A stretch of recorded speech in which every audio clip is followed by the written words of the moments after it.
Welcome back to Kaakibat Reaction. At dahil nga sa biglang pagtaas ng presyo ng mga bilihin mga boss ay subukan muna namin magtipid. At ngayong araw nga ng Lunes ay napakaganda ng salubong ng aking umaga na kung saan bigla ang tumawag ang aming kapitbahay at niyaya akong mamitas ng mangga. Good morning mga boss. Ayos to mga boss. Napakaaga tinawagan ako ng kapitbahay namin mag-harvest daw ng mangga.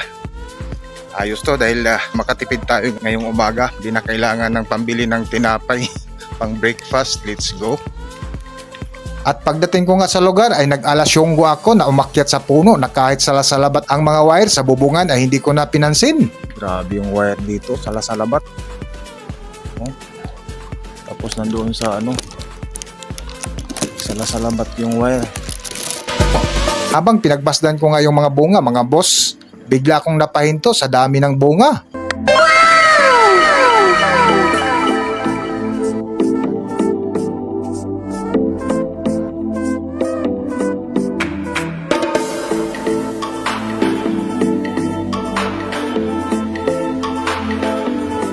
Mga boss, oh.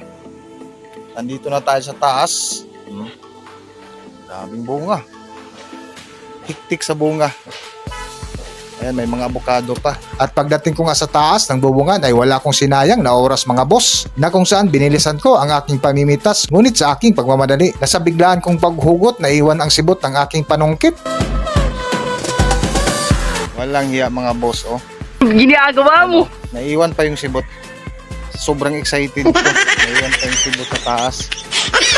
Nasobrahan ko sa hugot. Walang hiya. Habang naghanap nga ako ng panali mga boss, ay ibinaba ko muna ang mga nasungkit kong mangga. Oops. Ingat yan. Kaya? Lalayan mo lang ka. Come on. Ha? At syempre mga boss, habang nagpahinga ako, ay hindi ko maiwasan na mapakagatlabi ako sa hinog na mangga na aking napitas na hindi ko na nga napigilan kumain. So pag nandito ka sa taas ng puno mga boss, hindi ka pwedeng hindi mapangata. Ayan oh. Subukan natin to. Oh, no.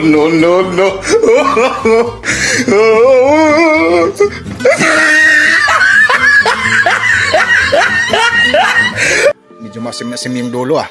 Fast forward nga ng aking pamimitas mga boss ay nakaipon din ako ng ilang bag, sabay baba at umuwi na sa bahay. So ayan mga boss, katatapos lang natin mamitas. Kalibre din tayo ng pangmerienda ngayong araw. So maraming salamat sa inyong panonood.